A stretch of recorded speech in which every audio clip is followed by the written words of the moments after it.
All right, good peoples. It is Bruce with Targeted Wealth Creation here. Happy weekend or already Monday afternoon for me here in Asia. I know a lot of you, it's early morning. But again, this channel and my Patreon are growing, so I literally have people in most all the continents and all the time zones.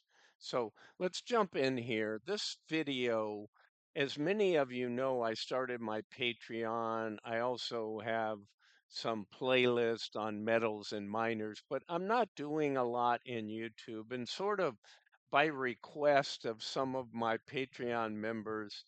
They're asking me, could you go over why you're so bullish on the metals and miners in this commodity super cycle and what's really behind this and why is it happening? So I've seen a lot of different stuff. I sort of created this myself, used a few little cute pictures, some AI generated images and so forth, but I think it tells the story that I want to tell. There's plenty of stuff out there that goes into even more detail, but I'm going to put this on my Patreon. I'm also going to put this on YouTube. For those of you that want to learn more and want to get into metals and miners, I'll do something at the end, and I have my Patreon address in there. Go over there. I have three different tiers, and the second and third tier, I give away what I own, what I'm buying, what I recommend you buy, trades sometimes I'm doing. The first tier is kind of general videos like this that I'm not always going to be doing at all on YouTube, but where are the metals going? When they pull back, what levels will they pull back? How high will we go, et cetera, et cetera. But if you want the really good stuff, it's my middle and my upper tier. The upper tier, you get a private consultation one-on-one with me for 45 minutes. So to me, that's very valuable. You don't even have to be a Patreon member. If you send me an email, my email's on my YouTube channel. I'll still consult with you on some of the high yield things and really anything that you want to get your portfolio structured to get the kind of income back and or growth that you want for your money. I always say, put your money where it's treated best. Well, some people need some guidance. I went through a lot of things in the 45 years I've been in the market. Uh, and you're never too old to learn, trust me. This whole high yield space was a new learning experience for me. But I think I got that dialed in, watch my content. Most people agree. So again, this one, let's jump in here. We've got Greenspan Powell, whoever it is. I found this one. I had a really good one, but I couldn't locate it. So this one is similar. So the idea is for decades, the global economy has relied on one fundamental assumption. That is, that central banks could do print, borrow, and inflate their way out of every crisis. Every great empire in our world's history is decayed from within and they've all had varying currencies. But the real idea is that most currencies are just that. They had metal currencies in the past, but what they do is they debase those. Look at what we did in the US with our silver coins, and we're 90% silver and quarters and dimes and silver dollars up until through 64. So, it's just typical. And then what did we do finally with the greenback? We had it backed by gold in 71. We took that away because too many people wanted the gold. So it really comes down to paper money is just that, it's fiat. Do you believe it's worth something? It's faith, right? Well, the US has been the world's reserve currency. There's a lot of pressures on that. The system is now cracking, guys. So the idea here on this video, this band's out here just about to be wiped out in a tsunami. So, some of us just march along and everything's good. And I know, listen, some of this rhetoric about a collapse and everything is imminent any day, and we've been hearing it for 5, 6, 7 years. The difference is I don't see a 29 collapse, but I sure in the hell see a pullback. We're seeing every single day. My guess is over the next 5 to 7 years, our paper currency will lose 75% more of its value. That happened in the decade in the 2000s. So for it to happen again, we've entered a commodity super cycle, and that is when real things start to retain value against the loss of the monetary value of your paper currency. So today we see, when we look at why gold and silver prices are rising again, gold has more than doubled over the last 18 months. Why this might not be a short term rally and how it shows the movement of a multi year commodity super cycle. I was calling this out 8 months ago on my YouTube channel when I did my metals and miners videos. They weren't very popular, they're not very watched. So I went out and created a Patreon, the best thing I ever did. Honestly, there were people there buying it, just not commenting or saying anything. When I started Patreon, I got 30 to 50 people in the first couple of days that joined. Now it's up to like 200. So people are hearing, they're seeing, but guys, this is the third inning of a 9 inning game. We might be in the bottom of the third now. 5 months ago, I was saying we were in the top of the third, but we got a long ways to run. The average retail investor is not in gold and is not in the gold miners. The Indians, the Chinese, a lot of Asian, a lot of other cultures buy and value gold. So they're buying physical gold. But the big buyer of physical gold is central banks. North America, up until a few months ago, had a negative outflow in gold and silver miner ETFs and in gold. Now, just to show you that not only are these things becoming in short supply, look at just Google LBMA silver squeeze, right? So that's a big problem. Australia has outlawed silver for not outlawed to own silver. They've said for the next few years, we deem it a critical metal and we're not going to sell our mint silver. We're going to hold on to that. So citizens in Australia can't buy whatever they call it, right? Like we call it silver eagles in the US. They're maple leafs in Canada, they're Cougarans in South Africa. So everybody has a name for their gold and silver coinage where they're 99.9% pure. So anyway, I'm not here to sell you that. You got YouTubers out here and they got all their commercials on that. I'm not doing that to you guys. I'm no longer doing interviews with CEOs of fund companies. I cut that off this year. I don't plan on doing that. I interviewed most of them in the past. The metals and miners, I may eventually interview some really smart people out there in the industry. I've got a database of some 835 miners that I sort through and I ferret, I rate them, I rank them. So again, if you want to look at Patreon and see 25 miners that should be 10 baggers over the next 5 years, join Patreon. It's a $10 middle tier. You can see any and all the content.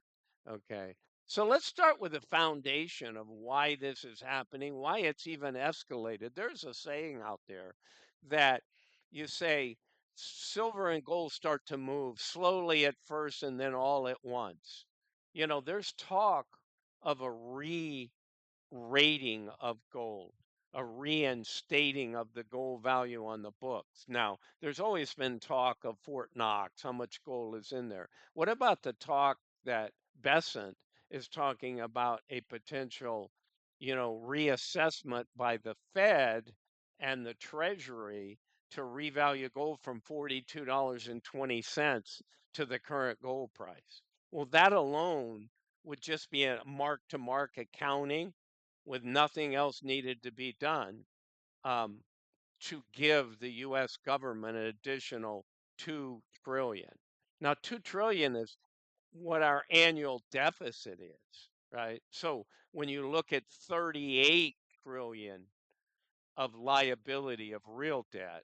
It's a drop in the bucket, but it's still something. Now, that re-rating to gold, there was some talk we'll make it more substantial, take it to 10 or 12,000 gold. And just, they came up arbitrarily with 42.20, I think, when the gold was really only worth $35 when it was fixed. But the idea, all of those things are talk.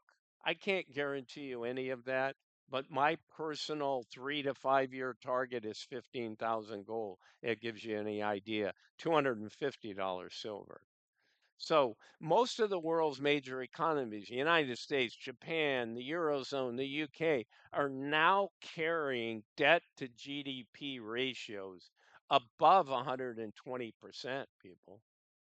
This means that governments owe far more they can ever repay through economic growth alone. It's debt at a level. So sometimes people say to me, why will this rhyme with other commodity super cycle market? I think that it'll be even greater. I think this is closer to the end of government as we know it. So, there's some serious problems out there. So, how do you get out of this? So, that means the government owns far more than it can ever repay. So, when you reach that point, history shows there are only two options left: default. Eh, that's politically almost impossible. Not saying they wouldn't do it, but it's pretty politically impossible. Whatever party chose to do that, the other party would win the next election because citizens would go crazy. But the real way you do it, and they do it all the time, is debasing the currency. That paper currency just goes down and down and down. And that's called printing more money to make the debt cheaper. The proverbial kick the can down the road. And guess which one they always choose? Not a guess, it's a known certainty. Okay. So since 2020, global central banks. Who are global central banks, guys? Let me explain to you. They are the fiscal side, the treasury, the central bank of a sovereign nation, of the UK, of France, of Germany, of the US, of Australia, Japan, Singapore. I could go on and on. The major companies or the central banks are buying these. Even in Africa, the countries are buying these central banks. So that is what's causing gold to rise. Central banks are saying, wait a minute, we know this all too well. We have to print paper currency. We better get physical gold. Because if the shit hits the fan, which it always eventually does, we want to have something of value. So they've been buying it massively over the last couple of years. And you see that this rise isn't going to stop at 4,000. I mean, we went to almost 4,400. We're in a pullback. Pullback to me is maybe the most we go is 3,600. It could last another week, 2 weeks, 6 weeks. I figure by the third, fourth week of December, it clears, it starts back up.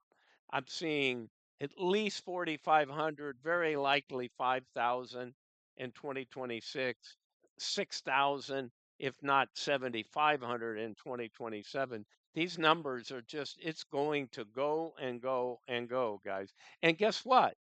It's not the price of gold. It's the loss of the monetary. You only measure gold in a currency.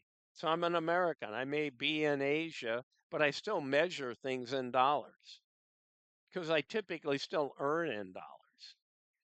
So to the rest of us, it simply means our money buys less. That's what the economists call monetary debasement. So gold and the silver, on the other hand, unlike our Fed, you can't print gold. I wish we could. I mean, we could print some fake gold. 3D printing is amazing.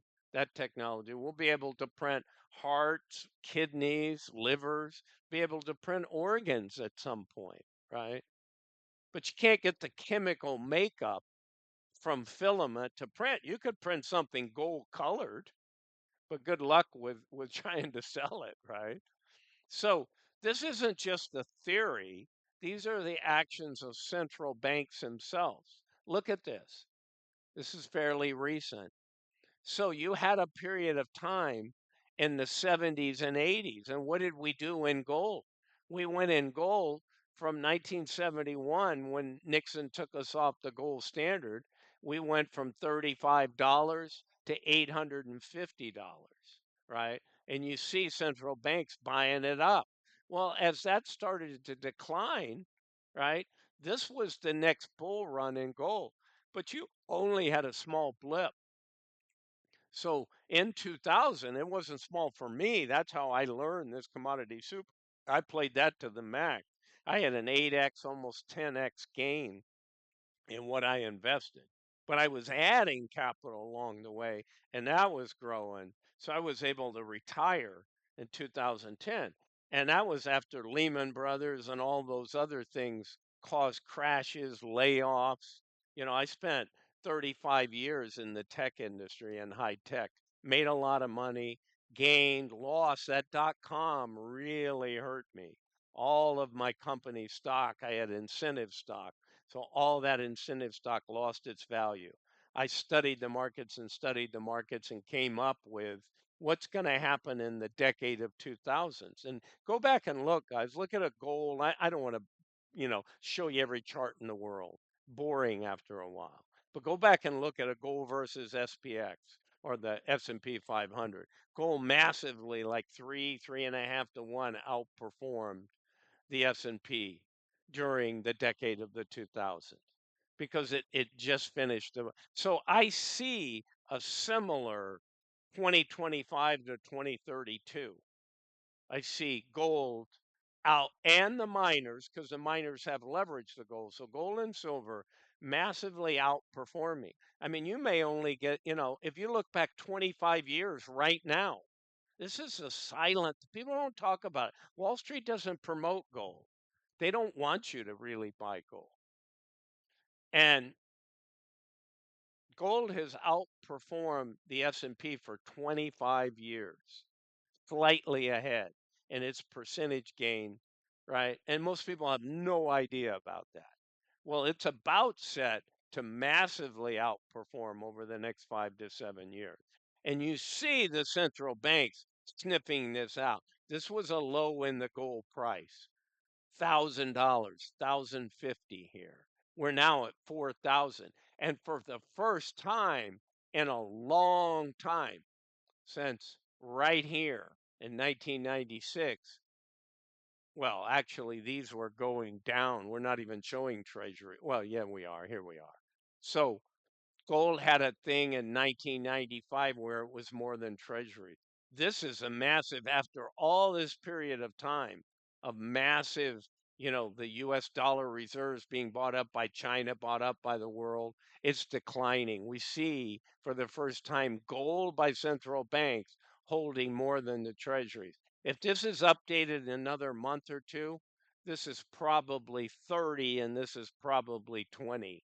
This spread is growing. China is massively dumping.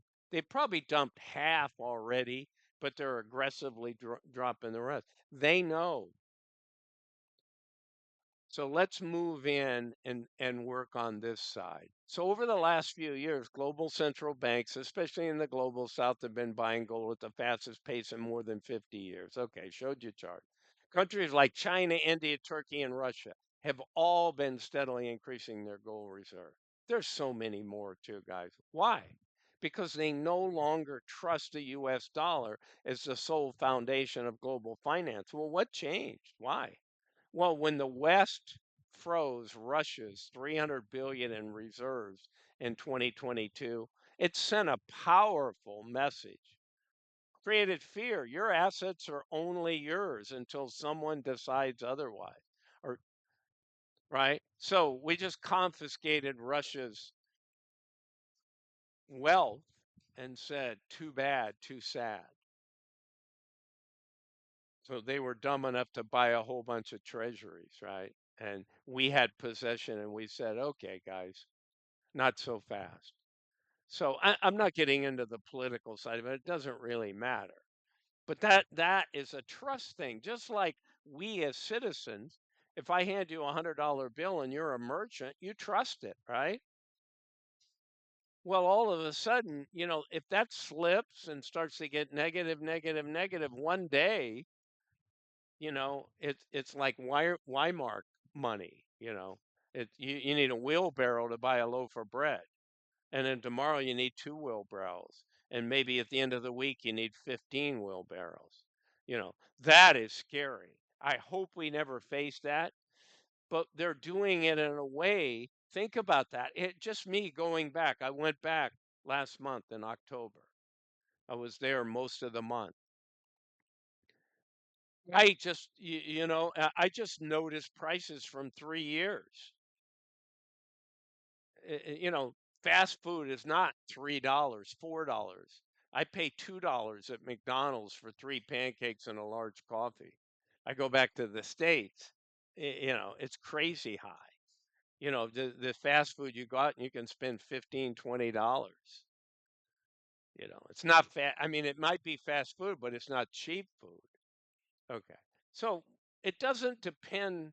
So gold is what's different. Why? We talk about, so what is gold? Well, gold is, it doesn't depend on the SWIFT system or Western banks or political goodwill or what you want it to buy. It sits in your vault outside the reach of sanctions or debt market.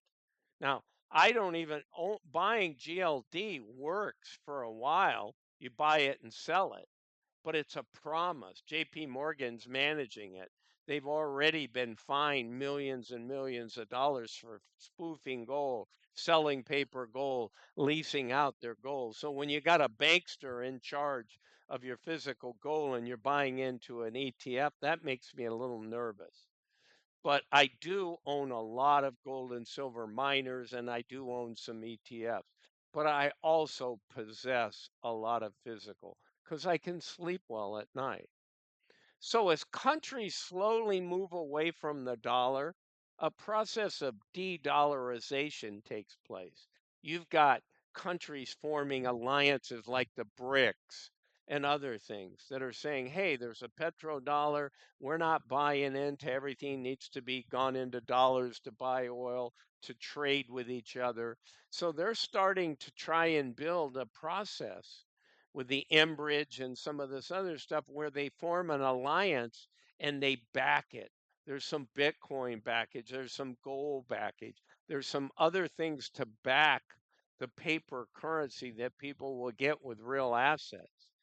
And that becomes necessary, guys, in a fear and a slowly eroding currency. So they're replacing those reserves with gold and other things. That steady accumulation puts a long-term floor under gold prices and reestablishes it as a monetary asset, not just a commodity. Now, some of you are going to shout out, yeah, what about BTC? What about crypto? Well, crypto hopefully stays the course of a digital gold. It's not acting like it recently. It's been acting like a big tech stock ever since BlackRock has gotten involved in pushing it. I do own some income funds on BTC, not on strategy right now. Strategy is really out of favor. Hopefully it comes back. Hopefully, BTC and crypto, certain cryptos, play a role in the future. I suspect they can, okay? But gold historically has done it for thousands and thousands of years. And so let's talk about inflation and real yields. So when you talk about inflation and why it's not going away, my personal prediction, people I subscribe to, read, really historical consultants, people who understand monetary and see the rotation of capital into sectors are saying we probably are emulating the 70s. We'll rhyme with the decade of the 70s much more than the decade of the 2000s. We'll go out and look at gold and silver charts in the 1970 to 1980, look at the 2000 to 2011, and then put that on us since around 2023. So another 2023 to 2032 we should see double digit 10, 12, 14, maybe 16% interest rate. Similar, rhyming with what happened in the late 70s. Volcker had to come in and massively squash that. The Hunt brothers were trying to corner silver. Commodities Future Exchange had to put an edict in that said we're no longer taking buy orders, we only take sell orders.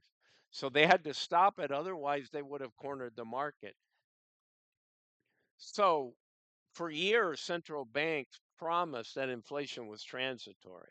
Guys, I got to tell you right now, the government can't afford to have the CPI show 8 or 9 or 10%. How would they fund Social Security? How would they fund these pensions that are COLA backed, right? The government pensions, military, etc. So it's false. Go out and look at John Williams and he shows you my guess is somewhere the real inflation number is between 8 and 12%, not the paltry 2.8 that you'll get for COLA for many indexes, right? I'll get it in my Social Security starting January. 2.8. That's laughable, okay, in terms of what it really impacts. But supply chain disruptions, war, and decades of underinvestment in energy and mining have made for inflation structurally. That's what you're going to see. So we're now entering this commodity super cycle. What are commodities? Well, commodities are metals.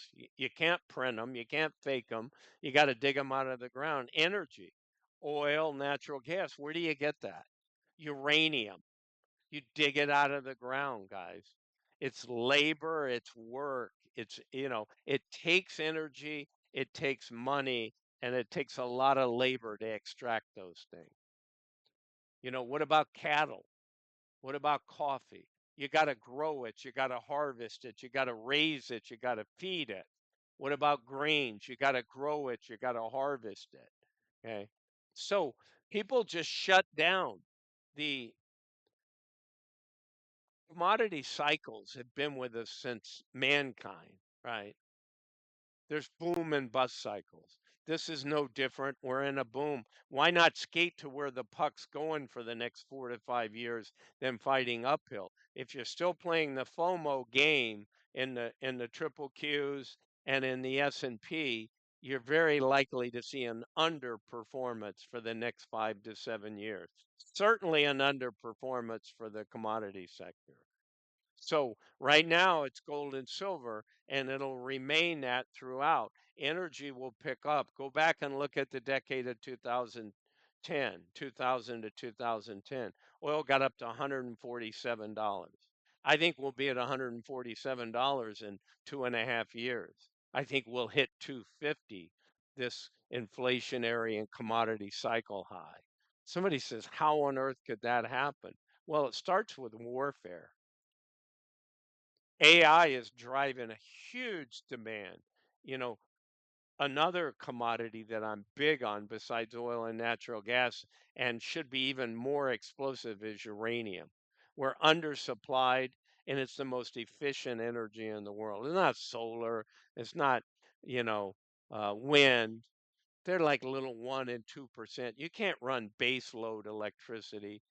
Duke Energy can't run energy for multi-states and run these big AI data centers and everything on wind or solar. They're fine. They add a little bit. I'm all for technological improvement there, but they're not going to get rid of oil. They're certainly not going to get rid of uranium or natural gas. All right. So even as interest rates have risen, inflation has often stayed higher, which means real yields, the return after inflation, are still close to zero or negative. That's critical because guess what thrives in that? Gold and silver. They thrive when you have low real yields. So in the 70s, during the last great bout of stagflation, which is exactly what we're starting to experience, gold prices rose steadily, 20-fold altogether, as inflation ran hotter than bond yields. Same kind of thing we're looking at, as I said. We're going to rhyme with the decade of the 70s. Not an exact repeat. Guys, we had gold go up 4, 6 times during the 70s, and then turn around and go up 3 times in the last 18 months. Yet silver go up 5 or 6 times in the last 24 months. You had that fraction in silver happen in the decade of the 2000s. I've got silver going up over 5x from where we are. I may be conservative. So people that think 50 is the top, just like it was in 70, in 1979 and 80, and again in 2011, that's just the beginning, guys. It's 5x from there. So there's another piece of the story, one that investors overlook. We're facing a supply crunch. So you have to have a number of things taking place that actually create this huge upcycle, right? So for more than a decade, environmental regulations, right? The green weenies were out, you know, low prices and poor returns have pushed investors away from mining and exploration. Gold stocks are as undervalued 12 months ago as they ever been in the history of gold and silver mining stocks. I'm talking about when you measure what's a gold and silver miner that's producing worth in compared to the raw metal, it's as low as it's ever been. Now, it's come up. I've got gold and silver miners in the last, since just this year. I've got some 200, 300, 100, 50, 80, 70. I've got all kinds of ones that I'm up on. I'm down on absolutely nothing in gold and silver miners. They have pulled back about 15%. They got probably another 10% that they're vulnerable to. So don't run out tomorrow if you're going to buy into gold and silver miners and put 100% of your investment money into it tomorrow. Buy it in 3 tranches. Buy some, wait a month, buy some more. If you don't own any, buy some now. We're going to go 4x up on GDX over the next 5 to 6 years. So, are you going to worry about the 10% that if you bought tomorrow, it might go down? Good luck trying to time the bottoms and tops, guys. I've been at this for 40 years and it's almost impossible. You can pull it off one time, think you got it down, and you'll lose your position and have to chase it up and lose a lot more than you tended to gain, even if you hit it. Okay. So new discoveries are rare, grades are falling, and projects take longer to develop. Now, the US is finally getting smart. We're fast tracking some of this. Look at some of your rare earths. We realized that China was controlling rare earths. Well, rare earths are important. They're important in satellites. They're important in warfare. How can you have a strong military so that you don't have to fight or go to war without rare earth minerals? You can't anymore. That wasn't true 50 years ago. They didn't even do, they were elements on the table, but nobody cared, right? Now with drones, with satellites, with so many things, rare earths pay, they play in warfare. They play in a lot of things, to be honest. So the gold production peaked around 2018, and silver supply has struggled to meet rising demand. You know why? Electric vehicles, solar panels, electronics, massive amounts get consumed. Gold, eh, 1/10 of 1% of gold gets used industrially. It's too expensive. Silver's cheap enough that you use it. One Tomahawk missile, we shoot hundreds of those a year, takes hundreds of ounces of silver. So, I mean, warfare, ammunitions, all kinds of base metals involved in that. So silver gets consumed and used up, plus it's a proxy for gold as a monetary metal. So it has a dual role. So it takes 7 to 10 years to build a new mine, peoples. Meaning even if demand surges, supply can't respond quickly. This is the same thing we have in uranium right now, guys. This underdevelopment, underinvestment creates a perfect storm: falling supply, rising demand, and monetary debasement. The recipe for a sustained commodity supercycle. All right, last page of presentations. All right, let's take a look here. So fiscal dominance and the policy trap. Another key driver is what economists call fiscal dominance. That means monetary policy, what central banks do, is now controlled by fiscal reality, what governments owe. It's just like the US. We're in this mode where we've got 38 trillion, we've got another 20 or 30 million in what they call unfunded liabilities. That means all the people that are working today, their future pensions in the government, the future Social Security earners that are paying today that will be collecting, where's all that money going to come from? So you have to lower the base value tremendously of the paper money in order to survive, or they announce a default. Then you have riots. You probably have a civil war. We may have a civil war anyhow. Never seen a country so divisive as the US is now. And that's not to be taken lightly, guys. So they have no choice but to keep interest rates below inflation. Except you reach that level, who's going to buy the debt?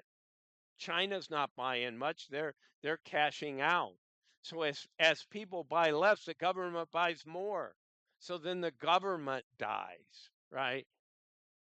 This is called financial repression, and it's the quiet mechanism that transfers wealth from savers to debtors, from the public to the state. So the middle class can get wiped out here if you're not careful. This is also an opportunity, a generational wealth opportunity, guys. Gold and silver protect you from that hidden tax. They don't yield interest. The first thing people will tell you. That's why Wall Street really doesn't want you buying it. The US government doesn't really. Yeah, they sell some gold coinage. You can buy gold eagles. I got hundreds and hundreds of gold eagles, thousands of silver eagles. Because if the shit hits the fan, also I sleep well at night owning that. I could have bought the 1,000 ounce bars in silver. What am I going to do? Lug that around when I want to buy food if the shit hits the fan? You know, what happens when you get a bank holiday one day? When the bank says, hey, we had a run on the bank, we're closed. Talk to us in 2 weeks. Maybe we'll open. I'm not even saying these are happening, right? Because if that kind of stuff happens, gold's probably going to go to 30 or 50. That's not a world you want to live in. But just where we're going, I see much, much higher. So, deglobalization and cost inflation. For decades, globalization kept prices low.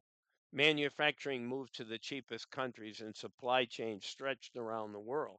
Well, I have a saying: put your money where it's treated best. Go where they treat you best, right? So put your money where it's treated best.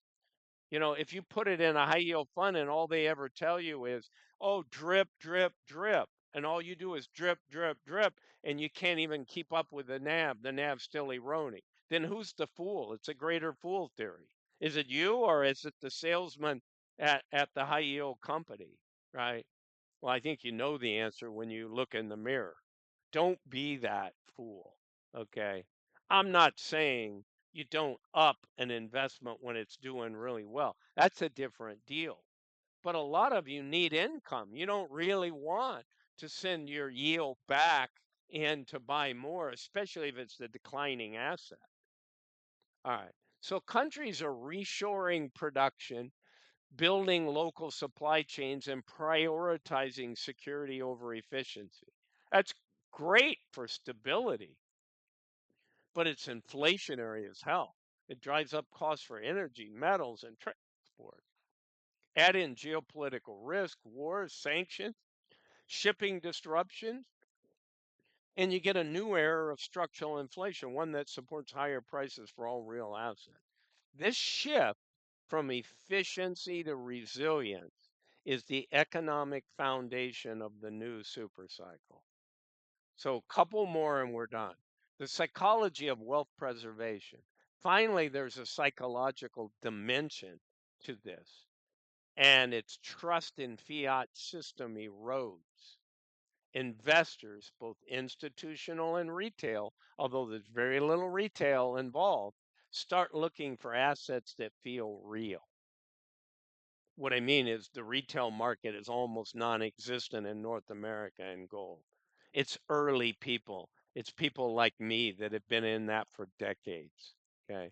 The retail public is not in gold and silver stock. They're not in gold and silver metal. Sure, they may go to Costco and buy a 10-ounce silver bar. Oh, yeah, my grandfather had one of these. I want one. This, hey, is better than nothing. Love it. So, but you can see this fiat system erode this investor trust. You can see it in the behavior of billionaires, family offices, and even everyday savers.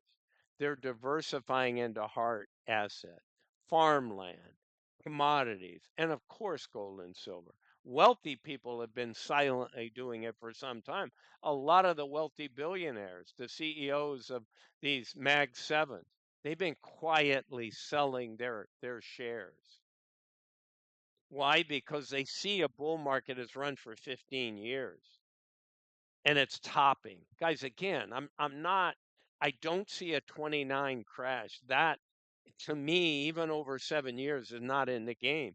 I see a slow death by 1,000 paper cuts, right? I see, a year where the S&P is up 3%. I see a year where it's up 5%. I see a year where it's down 5 or 7%. Add those all up, it's flat to no growth. Now, the S&P is one that learns, right? Today you have Newmont. It's been the number one performer at times. I think it's number 5 now with this pullback, could even be lower. But you're going to start to see, and that's when the retail public starts to notice. Look at the S&P 500. We got 5 miners up in the top 20 companies.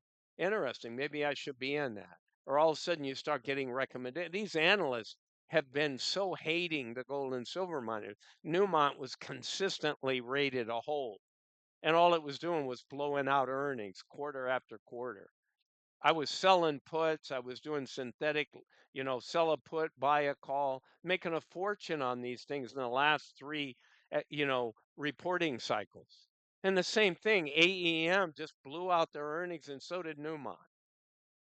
And they move a little bit, not a lot, because the average guy's not buying them. You want a 4x stock, go buy AEM. It may get 5x over the next 5 years. What else do you know is going to do that? Maybe Bitcoin. I don't know.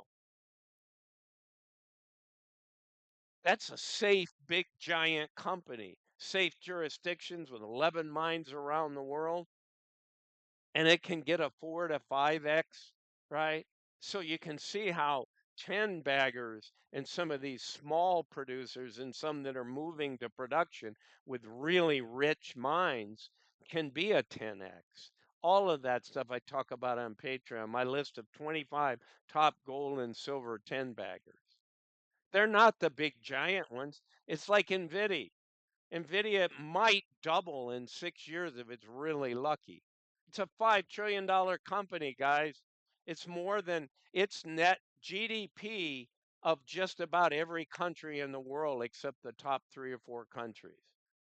So think about that one. The $5 billion market cap, $5 trillion market cap of NVIDIA is greater than most countries in the world, probably 98% of countries in the world. Something's going to give here, guys.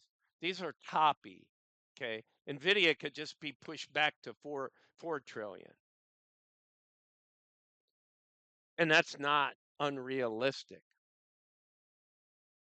right? So that it takes a 20% hit and it just plods along and doesn't really grow a lot like it's been growing. And it's still a fantastic company with a big market share. But these things are not going to double and triple like the stuff I'm talking about. They're just not anymore. What's the catalyst for that growth? It's just not there. Okay.